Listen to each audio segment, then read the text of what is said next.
Good evening, everyone. I'm Kishia Thorpe, and this is Teacher Talk. Teacher Talk was initiated into the county by myself and Rosette Varner-Wiley under the leadership of Mallory Manash in partnership with the Prince George's County Public Schools.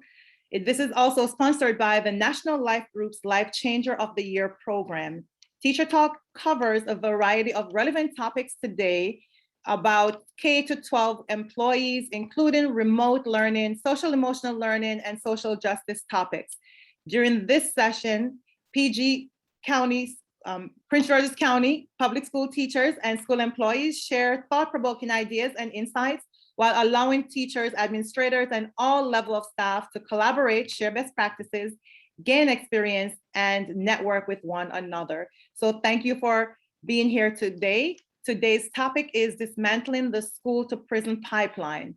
Today's book giveaway, courtesy of Value Teachers, is The School to Prison Pipeline, Structuring Legal Reform by Catherine Y. Yim and Daniel J. Lawson et al.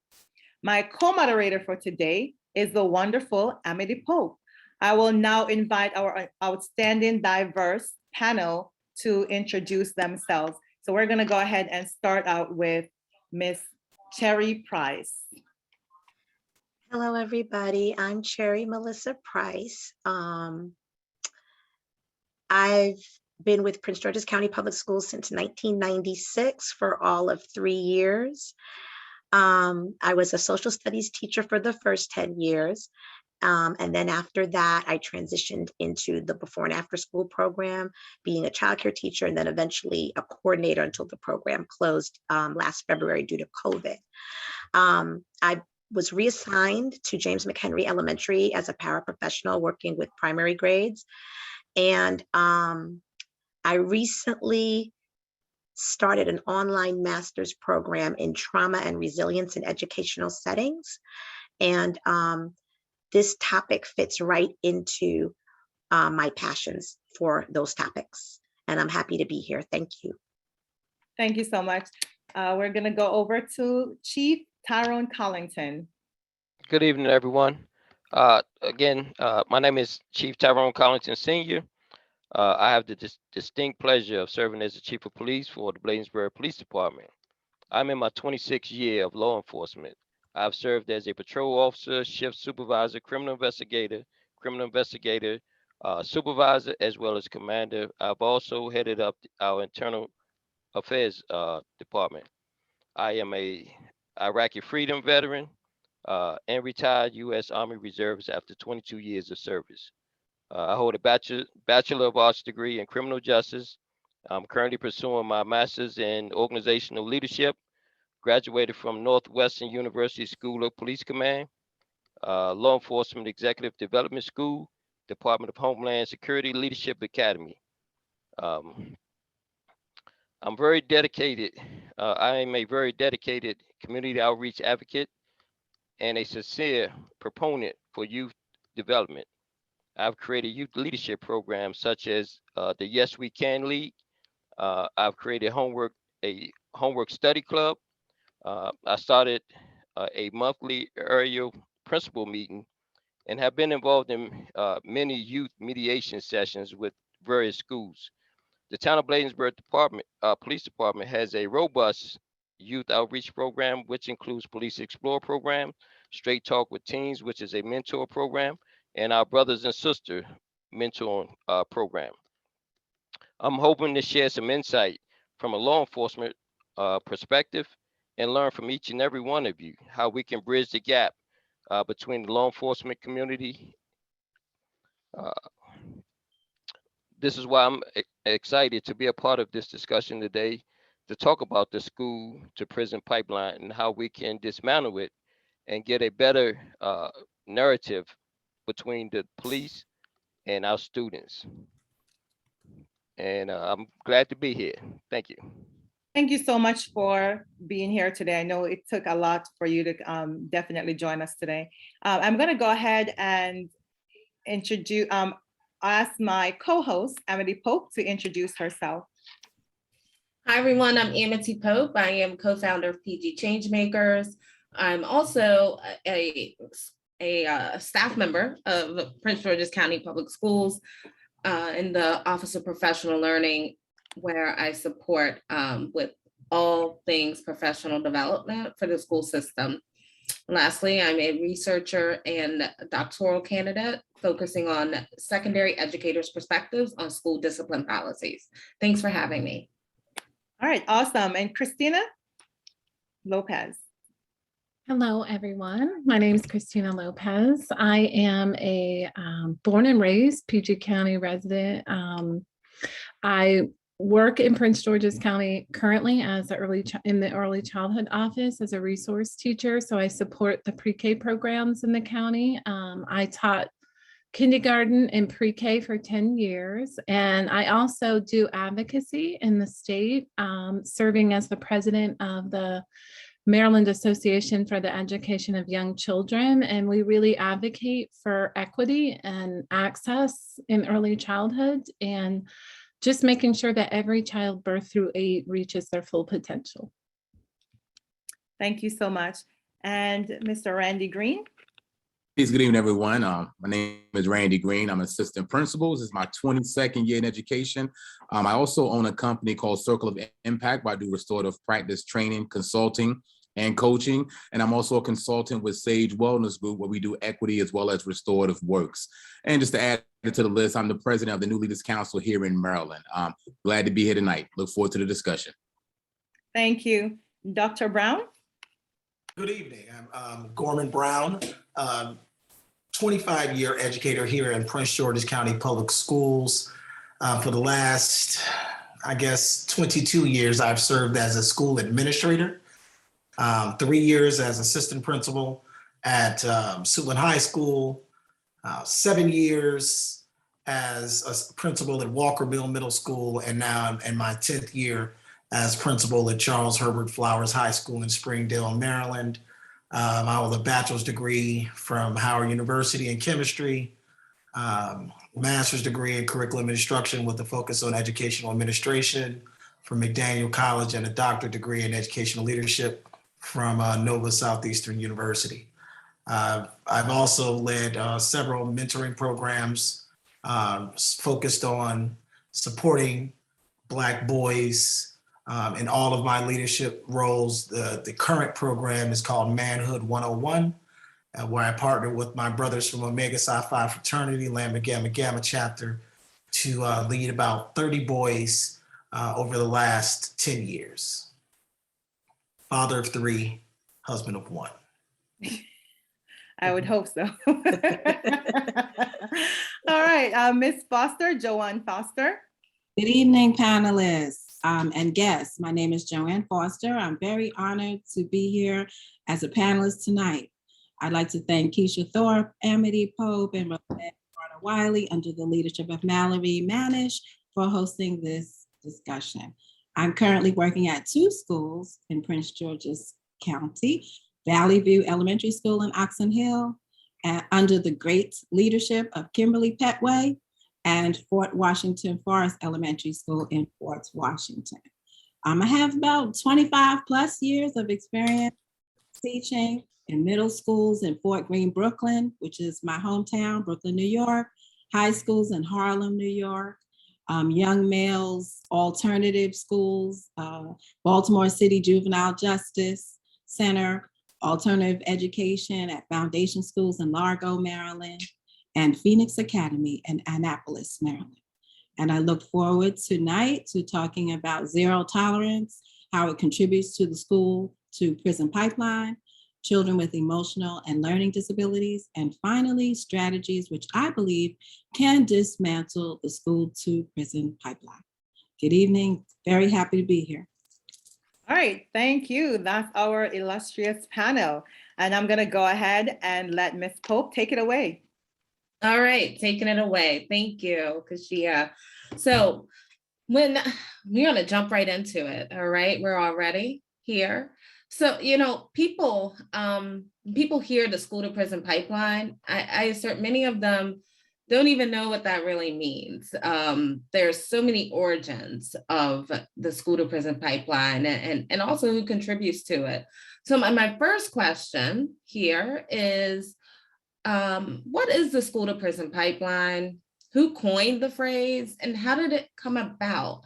And I'm going to direct that first to Cherry Price. When I was doing my research for this, I'm going to say the short answer is how schools are funneling students into the criminal justice system. Shockingly, it starts with preschool. And it is a set of codes, punishments, disciplinary actions that lead to suspensions, expulsions, and then eventually children end up in the juvenile justice system, and then eventually the criminal justice system. We'll talk about as we move through those statistics of how much more likely it is for children when they're suspended, expelled, to end up in the juvenile justice system and then in the criminal justice system by the time they're 25. And these policies, unfortunately, have mainly targeted young African-American children, Latinx children, children from low-income backgrounds, the children that need to be in school the most. I found in my research that the school to prison pipeline can really be traced back to the Reagan era in the 80s with the war on drugs and certain laws that were passed for zero tolerance, like drugs and guns in schools. But interestingly, my research found that you could trace it back even further to the 70s with Richard Nixon with his war on drugs. And these zero tolerance policies, while it's even questionable if they're appropriate for adults, they're definitely not appropriate for children because they're exclusionary. They don't take into context culture, background, trauma. And what has happened is a lot of these policies that have started off to keep schools safe have become, if it wasn't so serious, laughable. And what I mean by that is children getting suspended for talking back, for wearing afros, for wearing braids, for uniform code violations, and things like this. So it's a very serious thing. And I also wanted to say too, and we'll talk about this, it also affects special ed children as well. I found some statistics that found that, I have to be more specific when I look at my notes, that many of the children who go into the juvenile justice system have not received the special ed services that they're entitled to. And then when you find too that you have children with special ed needs, those identities that might intersect with their race and other parts of their identities, it leads to some very complex situations. And so I will defer to some of my other colleagues, but those are my thoughts. Well, those are a lot of thoughts, and that is the subject matter. It's very convoluted, but it is very specific, and you've named a number of issues that play into what makes up the school to prison pipeline. And I'll just put it out there. Does anybody else want to comment on that? I think she. Sorry, go ahead. No, go ahead, Doc. Add to it. Just want to add to that too. Also, let's not forget the crime bill of 1994 that also add to an increase in zero tolerance, not only just in school, but outside of school. And it's important to note that a lot of the parents that we're dealing with now in the school setting were the children of the parents who were in the 3 strikes era, who were locked up. So not only were we doing zero tolerance on the street and locking the parents up, but we were also kicking the kids out of the school and expecting them to find a way. So I just wanted to add that to what Ms. Price shared as well. Yeah, thank you. Thank you, Mr. Green. Thank you, Ms. Price. So let's go ahead and keep the conversation going. Now, Ms. Price yielded to many of the contributing factors of the school to prison pipeline, and as well as Mr. Green. Is there any, the system is so large, as you just well heard. And when we think about who contributes to it, there are also mechanisms that contribute to it as well. So would anybody like to jump in and just share, what else contributes to this pipeline? So Chief Collington, if I can, I think that was that was an excellent introduction by Ms. Price. She laid out a lot of key points about what the school to prison pipeline is about. But there's another component is also when police officers get involved, right? So they call the police for things that when I went to school in the 70s and so forth and so on, uh, we were sent to the principal's office. I can remember, and I grew up in Washington, D.C. For elementary and junior high school. And I can remember not seeing uniformed police in my school unless it was like a event that we were having a concert, the side by side band, the police would come to the school and mentor the children.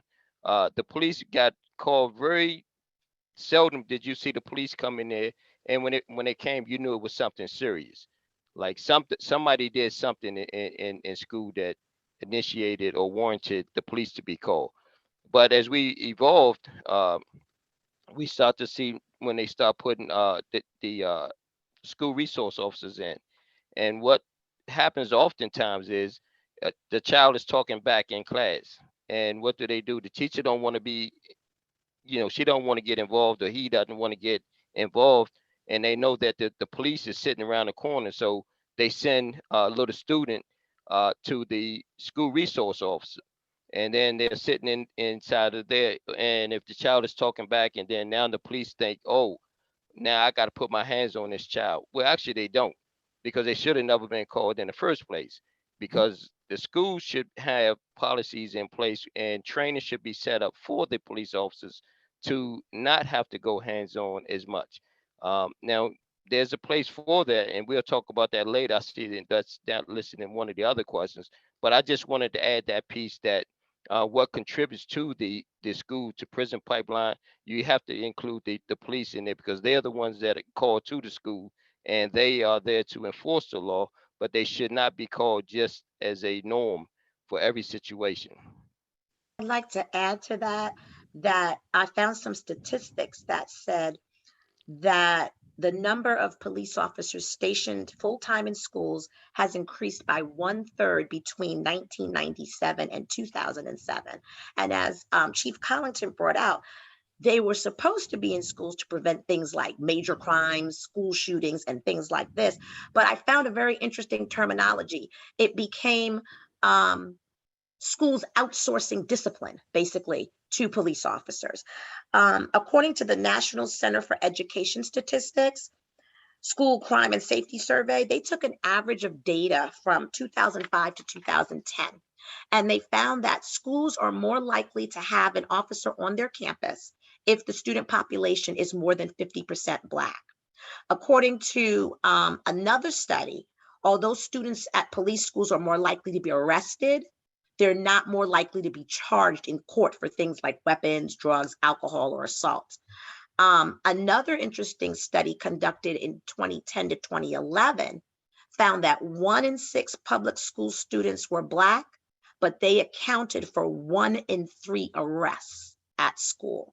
So I just wanted to bring those statistics in to back up what Chief Collington was saying about how serious it's become when school resource officers come in, and discipline that should be handled by teachers and administrators are being outsourced to police officers. And I too remember, and I'm sure you all can, when we were little, police officers were not, and if they were there, like the chief said, it was something major.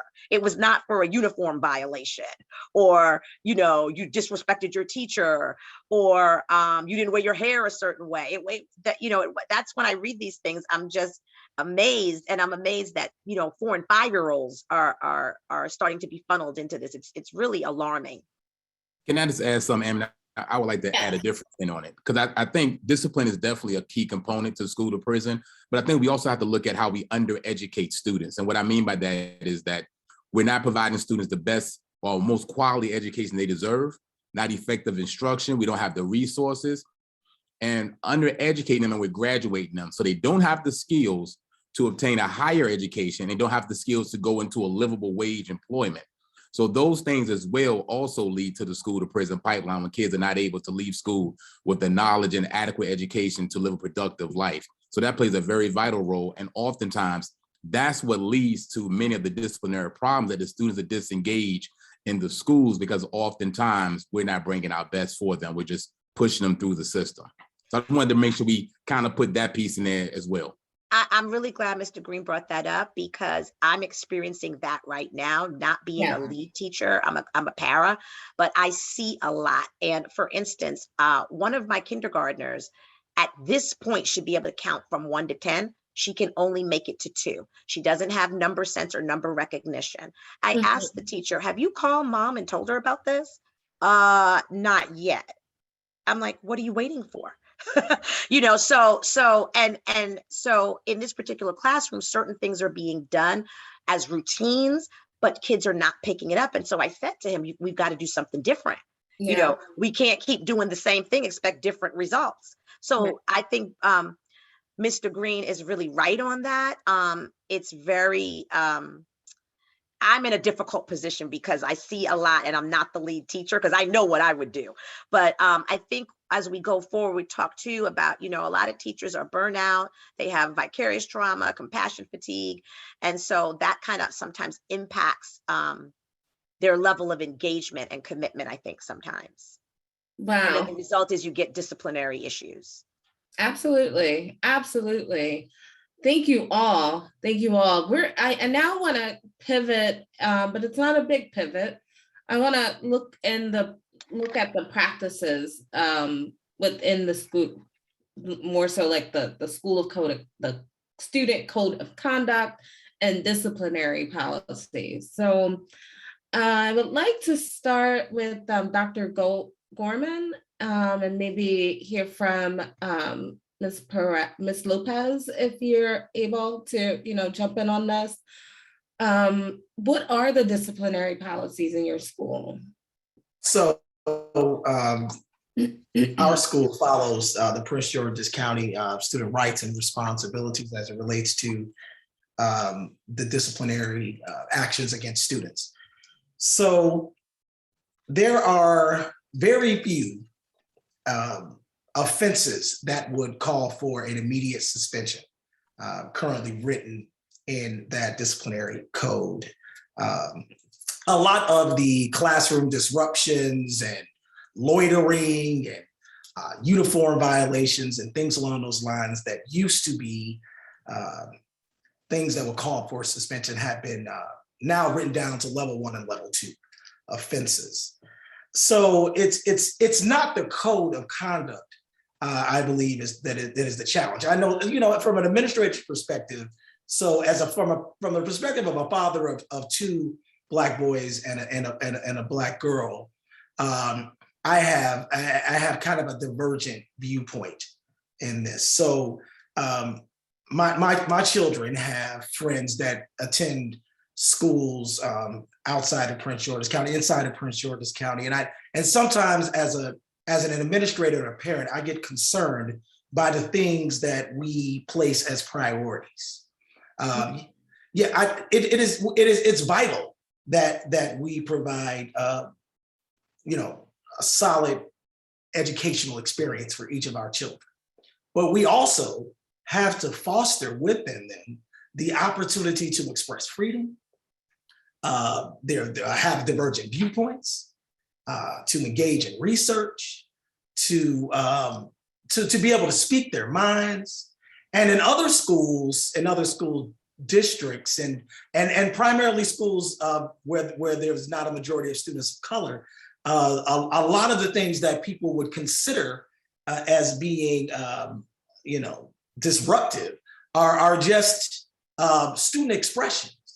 So I think it's important from the perspective of an administrator that I remember that we are developing adults that need to be able to stand and speak, and articulate with confidence, and not be measured by how well their uniform is ironed, or whether they have a do-rag on their head that day.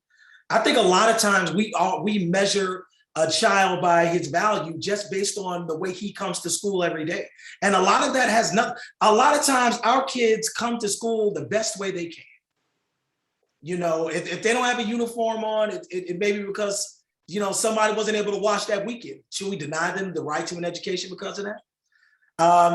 They don't know how to, sometimes they don't know how to articulate their ideas in a manner that's acceptable to us in a formal setting. Should we discount their thoughts and their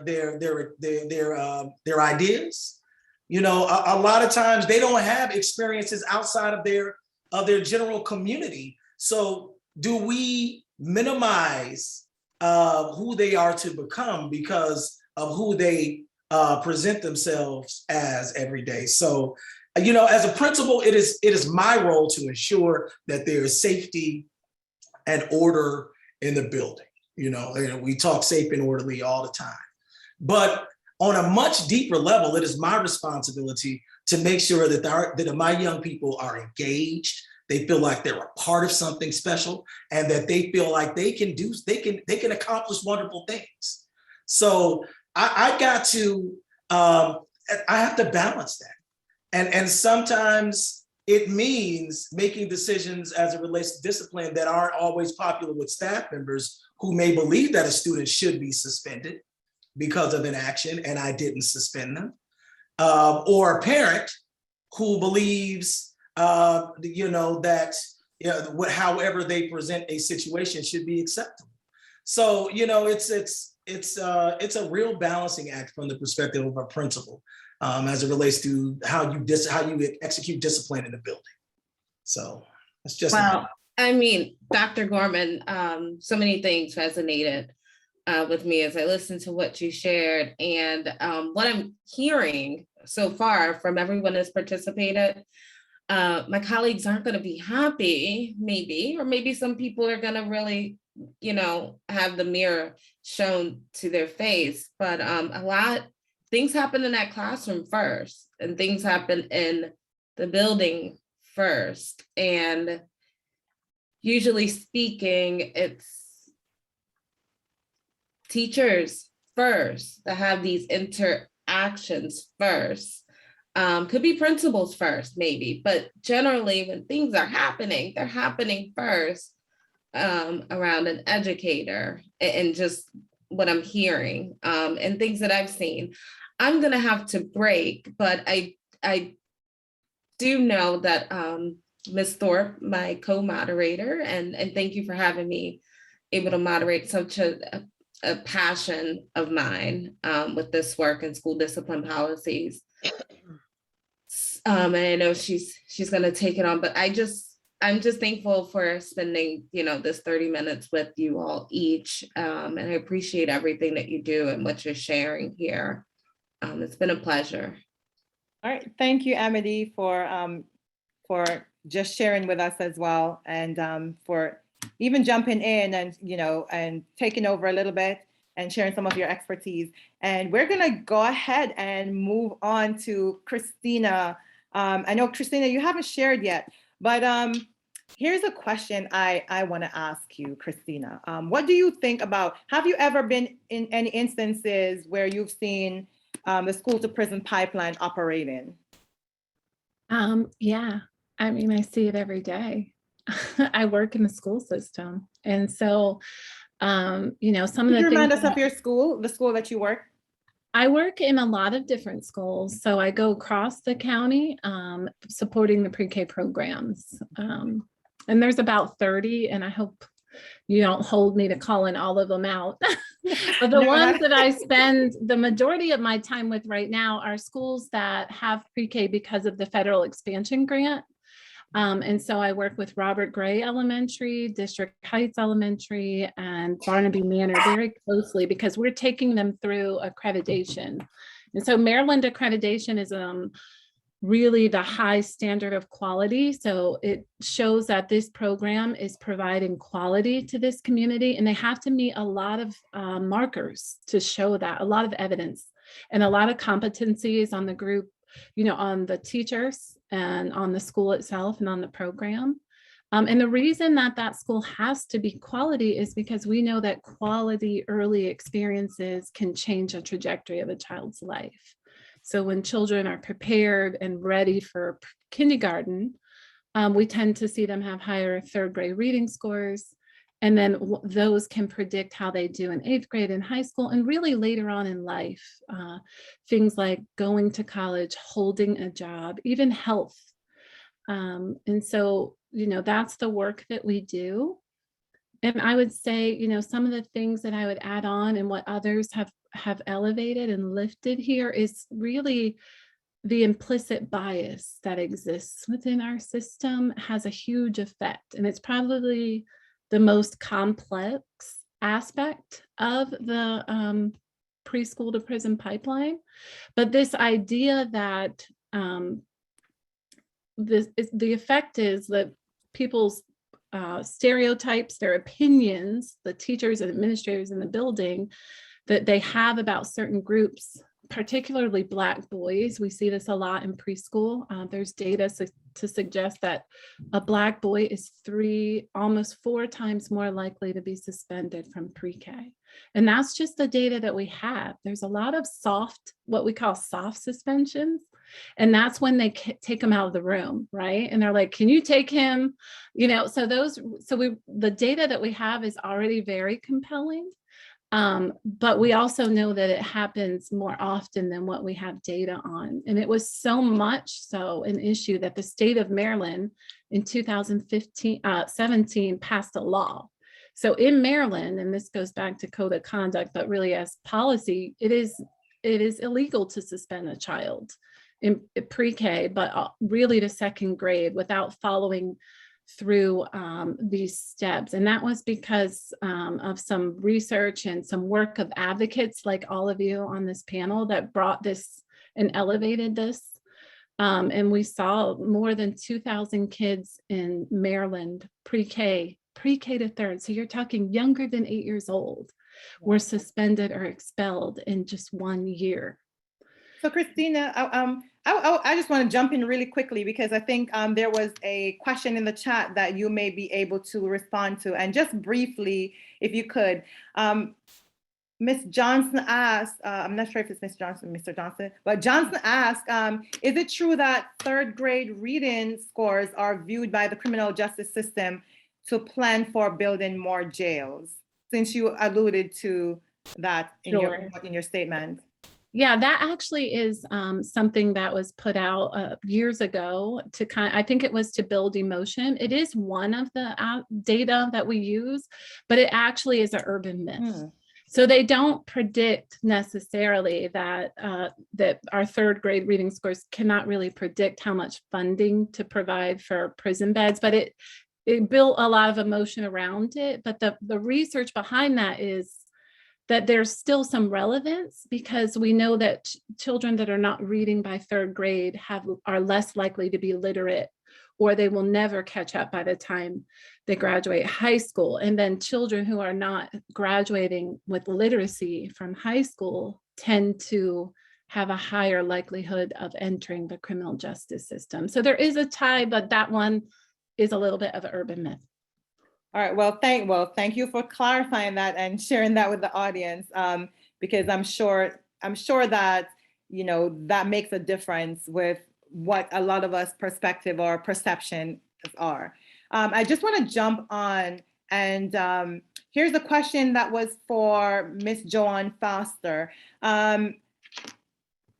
Joy Bell asked, Joy Bell actually said, I used to live in Birchwood and I have family members that currently live there. Earlier this year, there was a drive-by shooting across the street from my mother's home in Birchwood.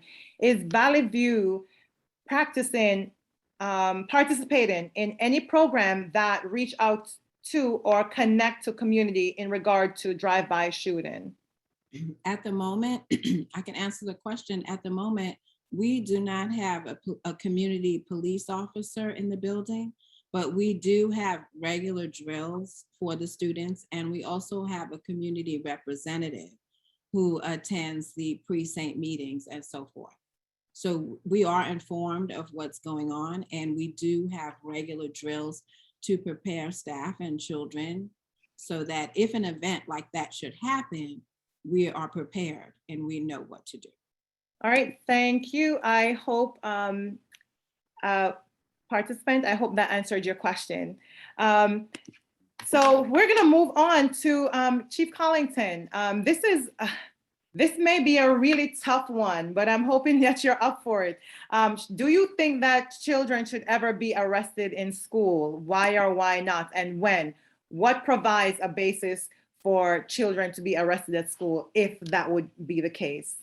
So yes, we up to this question, which is a very good question, but I think that it depends on what the circumstances are. I think that we should, as law enforcement, not be overzealous and very quick to arrest a child. I think it takes a lot. It goes further when you sit and have a conversation with the school administrator to find out exactly what happened. But if there's something that endangers other students or staff, that child may have to be removed from the school. Because we just can't have someone. We just had an incident at one of the local high schools where a student brought a knife to school and stabbed the other student in the face. That student has to be removed from the premises. But I think going back to my early comment when I said that for a student talking back to an administrator or teacher, we should not be involved in that unless we're sitting in as a mediator. And I think that sometimes I tell people all the time, there are always alternatives to incarceration. And we have to have our officers have that mindset that we're not there to, we can't arrest our way out of every situation. And this is someone's child. Imagine if it was your child. Maybe that child, you have to understand what that child is going through at that time. And working with the law enforcement, working with counselors, working with crisis intervention staff at the schools, we can sometimes mitigate these incidents without incarceration or removing the student from school. Because as Dr. Brown alluded to earlier, sometimes it's a culture disadvantage because some teachers just aren't accustomed to our culture. And if a child is acting out, being disrespectful in their opinion, they're going to call the the principal. They may call the police, the school resource officer. They all know what the officers for, the school resource officer, and they'll send them down there because they don't want to deal with the child because they don't understand the culture of the child. But to answer the question, yes, there may come a time where you have to remove a child when it jeopardizes the safety of the other students and the other teachers and faculty. All right, thank you so much. I'm gonna let Mr. Green jump in here. As a school administrator, do you think that students of color receive harsher punishments for their misbehavior? Definitely. And a lot of that has to do with implicit bias and how children of color are viewed. Oftentimes, I think, as Dr. Brown touched on, when they express themselves or say things, they're viewed in a threatening manner. Like, for example, we're starting now to see more research on how Black females are treated, because oftentimes they may be developed at a higher rate than their peers. They're often seen as a threat. They're often seen as being angry. So a lot of times, too, children of color may not have someone in their household to advocate for them as students of other races do. So oftentimes they do get the short end of the stick when it comes to discipline. So a lot of that really goes back to those implicit biases. And it's not just, and sometimes it's from teachers of their own race, teachers from the same community, but how we view our students. I always go back to my teachers that if you don't love the kids, you can't teach them.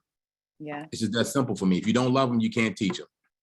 Yeah, and I definitely think, there is a group of us, well, not us, I'm not gonna lump myself into it because I'm not one of them, but I definitely know that there are teachers who do see students from a deficit mindset, and it's funny because we always put it on other teachers of other race, but we really don't look at the harm and damage that we are doing to our students when we come from our nice communities, and because they may come from what they call the hood, or they may wear the hoodies.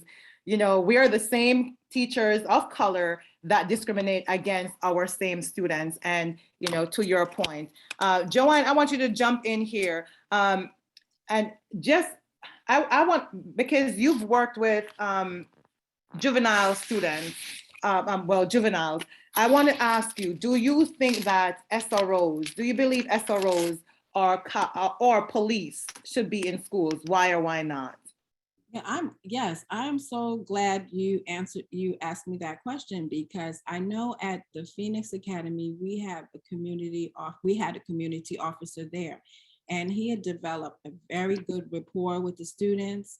They liked him. He got to know the students. He knew about their home lives, and it really made a great deal of a difference. I'm telling you, it made a big difference. So he would sit the students down, talk with them, and he could de-escalate any issues going on. So from what I've seen in my experience, I think it's a great program to send the community officers in. However, I would like to say that there is training that's necessary. I believe that we talked about implicit bias. I believe that officers, as well as teachers and parents, need to be trained. We need education. We need development in that area. We need to understand the culture of the students. We need to be sensitive to students. That age group is a tough age group, and we need to understand their development and their thought processes. And we need to understand trauma as well that's going on in the home lives and the communities. There's depression, ADHD, there's special ed needs. So all of this, there's so much training that really needs to be done. We have young parents who might not have a clue, and who might be struggling themselves with their own depression. Yes. So there needs to be, I would say, yes, community police officers, I'm all for it. However, we all need cultural awareness and sensitivity training for these young people. Yeah. I know that there, maybe some of our listeners are probably against it, because there was, a whole, I guess this whole agenda to remove SROs and police officers from schools, right? But I mean, I'm neither here or there, but to your point, I think if there's adequate training, and they're taught how to build relationship with students, it can create such a great community, because students will know that there are people among them who are from the law, that looks out for them, that values them, that see them, that recognize them, that cares about them, and maybe it's one of those, it can create one of those cultural shifts on how they approach certain situations in their own community and in certain social settings as well. So I would like to just jump in and ask Chief Collington and Sherry to briefly just talk about what kind of training do you think that SROs and police officers should receive before they're deployed into school? Just briefly. I would say that the officers definitely need de-escalation training, mental illness training. They need to know, be able to understand culture, and they just need to understand what we call verbal judo. You don't always have to go hands-on, but it's what you can say to sometimes de-escalate the situation. And as was alluded earlier, building that relationship with the students, where they don't see you as a authoritative type person, but they see you as someone that they can talk to. So I think they should have that kind of training, implicit, explicit bias training as well. All right, Sherry, want to jump in? Sherry? Yes, I said they should be trained in adverse childhood experiences, resilience building skills, trauma-informed and culturally responsive practices. A lot of what we've said already: historical trauma, intergenerational trauma, de-escalation methods specifically designed for youth, restorative practices, and child development and psychology. And as you mentioned, restorative practices, I know Mr. Green was my circle trainer, and I'm a certified circle trainer through Mr. Green. And he is awesome. I remember we had Mr. Green and he made us boo-hoo all day. And that's the kind of training that maybe cops need, because we have childhood trauma as adults that we haven't dealt with. And how are we going to go into those spaces to teach those kids who are coming in with trauma if we haven't dealt with our own, right? And so I remember Mr. Green had us just boo-hooing and getting rid of all of our, just reflecting on those things and just letting them go so that we can be whole for our children. So Mr. Green, why don't you go ahead and share how restorative practices can help to dismantle the school to prison pipeline? Well, I think the first thing we have to understand is that we should think first about relationships. It's about building relationships because you can't restore anything that has not been built. Restorative practice is a social science about how we build relationships and how we deal with and resolve conflicts that occur. Because we know conflicts are going to occur in any space. But when you've built that relationship with people, then I understand what your intentions are going into that conflict, and we're able to come back and repair it. Restorative practices does not replace school discipline. I need to say that. I have to say this every training I do. It does not replace school discipline, but it changes how we do discipline and how we look at people. It's about holding people accountable for what they do, making the opportunity for repair. We constantly say as educators that we know the brain is not fully developed to what, age 25, but we still expect children to exhibit the skills that the teachers don't. And it's not a shot at teachers. I'm just being very honest, right? If teachers can't de-escalate themselves and are escalating the children and treating the children a certain kind of way, why do we expect a child who we already know brain is not developed to be able to have those skills? So we're teaching kids conflict mediation skills. We're teaching kids how to be able to express their thoughts and feelings in an appropriate manner. I always tell kids when I'm in circle with them, this is a skill I want you to take with you for the rest of your life. Yeah, you can fight, you can do all those other things, but can you de-escalate and have a conversation with someone that you disagree with and be able to save yourself? So as we start to bring this into schools, it's about first, how do we make everyone inside that school building, including the adults, feel like they're part of that community? Yeah. So once we connect the adults, then we start to connect those students, and that's how the work and the change and the culture begins to look different inside of schools. Because a lot of times, this is not a morale problem, it's a culture problem with how we do things, how we treat our kids, what's allowed to be done to our children. And through restorative approaches and restorative practices, we look at our school policies that are really detrimental to a lot of our kids' behavior. I have to throw this out there, like let's take, for instance, we talk about school to prison, let's talk about uniforms. What is the purpose of school uniforms in 2021? Because what they said it was going to do 15, 20 years ago, it hasn't done. It hasn't stopped the fights. It hasn't stopped failure. It hasn't accredited any schools. It hasn't done anything but told me that those schools that are wearing uniforms are low socioeconomic schools. Those schools with their regular clothes are in better, higher socioeconomic areas. The behaviors are the same oftentimes. So we look at things like that. Those are things we look at about school culture, but restorative practice also gives a voice to students. The one thing I hear students say the most is that someone finally gave them a chance to talk and gave them an opportunity to listen. You'd be surprised the transformation you see for the young people. I've been fortunate enough to go up and down the East Coast working with students, and it's amazing the differences in schools when you really implement restorative approaches. Not as like, let's just do this, let's just do that to shut the parent up. Let's get them out of the way. But when you really take the time to implement it, it makes for a better school culture for everyone. Awesome. I mean, you couldn't have said it better. Dr. Brown, could you just jump in and just tell us some of the practices some of the strategies that you use at your school, so that some of our listeners can definitely learn some of these strategies that, we use best practices in schools to make sure that we're not contributing to the school to prison pipeline. So if schools embrace an attitude of action research, they will start off with getting to know their school community. They get to know their kids, their families. And so at Charles Flowers, at Walker Mill and all of our experiences, we've learned that the importance of building a child's ego. And if you don't build the ego, then they'll start to have it built by negative forces. So we spent a lot of time talking about the ego is an acronym for encouragement, guidance, and opportunity. So a lot of our young people who are disengaged from the school community are not getting daily doses of encouragement.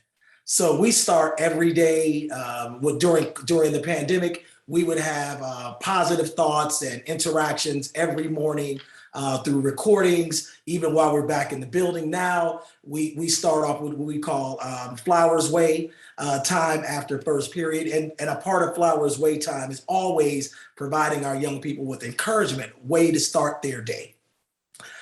So you also have to not just encourage, but engage. So it's great to come with nice flowery thoughts and ideas, but if you are not meeting children where they are, if you're not, especially students that are coming in, maybe not coming ready-made, And so we spent a lot of time talking about when a child is coming to you already with the social emotional skills that he needs to be successful, it's a lot easier to engage them. Well, what are you going to do with the kids that aren't? And how are you going to meet them so that you can teach them the skills that they need in order to be successful? So engaging them through processes such as mentoring, rites of passage programs such as we have through our Manhood 101 program. And then a new curriculum that I've actually worked with Coach Gary Lampkins, he's a life coach for several NBA players, and has created a curriculum that's called GBED, right? It's called Getting Better Every Day. And so GBED works for the ego through the encouragement, the guidance, and providing them with opportunities to connect with chances and growth spots that they would not have had they stayed within their box. So we identify students early on that are having challenges with being engaged, and we spend a lot of time building that ego. So GBED is a great resource, but there's a lot of other the Maryland the Maryland Transforming the Culture of Maryland Schools for Black Boys is a great resource that was sent out a couple of months ago. I was really hoping that we would have more conversation about what that looked like, because I'd love to hear what other schools and other spaces are using with the data that came from this document, and have a conversation around some like a Jawanza Kunjufu and the work that he's done around countering the conspiracy to destroy Black boys, and what we're actually doing in schools on a daily basis to assist with their growth. So we approach it from an ego and building the ego perspective in with our mentoring, with our social emotional curriculum, and with having different types of career and college days where we bring in different community partners to help our young people see a life outside of their current circumstance. Well said, thank you. And as we're winding down, we're going to continue on with sharing strategies. So keeping time in mind, please just give whatever you can wrap up in 30 seconds, wrap it up. And also just throw whatever you can in the chat so our audience can get those strategies as well. So Joanne, won't you jump in? Right. I really love what was said so far. I'm all in agreement. Dr. Brown and all of the panelists, Ms. Lopez, Randy Green, everyone. The research is great, the statistics, everything. I'm thinking that male teachers have a special role. When I see male teachers in the school, they're so far and few. So if you're a male educator out there, please, I implore you, let your students see you reading. Read the magazine, read the newspapers every day. Give them assignments. Have them read 20 minutes a day while they're in your class, quiet reading time. For somehow it's not cool for young Black males to read. I don't know where this came from, but please reverse it, reverse the myth, and allow them to see you model behavior that will make them successful. That's my. Well said, well said. We don't have enough male teachers, and the male teachers, the percentage over the years have also decreased. So we definitely need to see more of our male teachers, and teacher preparation programs should definitely find ways to make sure that they're attracting more male teachers. And school districts also should make sure that they're implementing programs to attract male teachers as well and give them information, because sometimes the only father figure some of these young men see is when they come into the classroom. So thank you for that, Joanne. Christina? I just want to say thank you to everyone here who's doing this work. As a mother to Latino boys, I love to see these examples in this conversation about relationships. And coming from the early childhood space, and I talk a little bit about quality, but that is just, quality means that the child is seen. Can you imagine how we can change a child's life if they know that they have a voice, that they feel seen from the time that they're young? A lot of times they say the voices of the adults become our internal voice when we're older. What if those voices were always speaking greatness into us instead of seeing our flaws? And so I'd love to see the kind of love and care and the child-centered teaching that we do in early childhood continue throughout the grades. I'd love for my boys to be excited about going to school instead of hate it because they have no voice. So continuing those kind of things, but also still calling out systemic racism as it exists in our schools and in our society whenever we can is still really important, because all of this can't be fixed by great teaching. There are policies and things that need to change. And I just thank all of you for doing that work and making the world better for my kids. Thank you. And I wish we had a lot more time. Maybe in the new year, we're going to have to do a part 2 of this because this is a great conversation. Mr. Green, 30 seconds. 30 seconds. Wow, that's a lot. So I want to say, it's important that we understand that these students only get one chance to go through this system, right? So while you get to go home and enjoy your family, enjoy your education, enjoy your luxuries, this is their life. And how they leave us is how the rest of their life may end up being. So it's important that we understand that when you show up with love, show up with intention, but also measure your impact versus your intent. So once again, love and relationships will be the way. Thank you. Awesome. Cherry? Mine is a quick story. Kid was acting up at this school. No one could get through to him. Every morning during breakfast, this teacher decided, no one talked to the kid. Teacher decided to ask him, what's the issue? He said he wanted chocolate milk with his breakfast instead of white milk. It was as simple as that. She started bringing him chocolate milk every morning. Behavior stopped.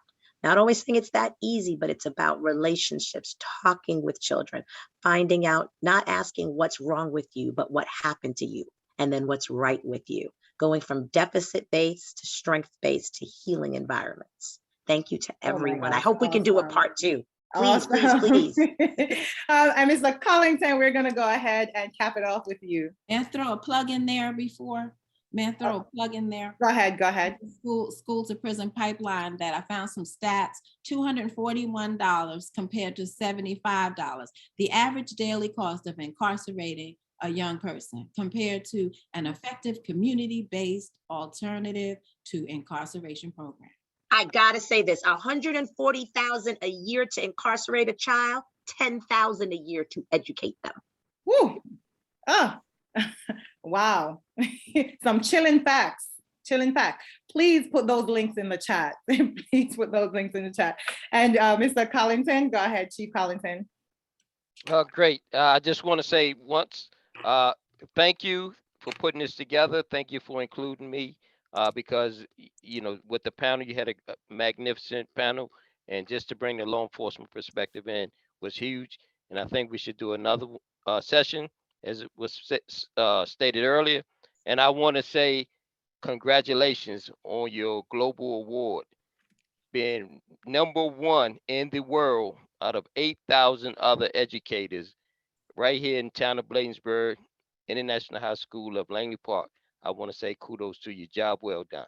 And happy holidays to everybody. Oh, Thank you so much. And you also are a part of my success story. So thank you so much, because I know that there are times when I've asked for you to show up and you have showed up. And this is how important it is for everyone to understand that it takes a village, right? So even though we're in the classroom, kids go back home to communities, and communities have to be safe, and they have to feel valued in their communities as well before they walk through our doors in the classroom. And because the behavior doesn't start in the classroom all the time, it comes from the communities as well. And when we have people like Chief Collington that's looking out for kids in the community and letting them feel safe and valued where they're coming from, then they come into our classroom with the best attitude ever. They want to come in and learn because they know the value of education, because someone in their community tell them that school is important, right? So as we're finishing up, thank you so much for sharing with us today. And hopefully we'll be able to do a part 2 in the new year. But I can't leave without saying this. And this is one of my favorite quotes by Rita Pearson. Every child deserves a champion, an adult who will never, ever give up on them, who understands the power of connection and insists they become the best they can possibly be. And that's us. We are the champions. So let's continue to pave that way for our students. Let's continue to love them, see them, appreciate them, let them know that they're valued, and let's just use some love to dismantle this school to prison pipeline. Thank you so much for coming on tonight, and have a wonderful, wonderful holiday with you and your families, and be safe.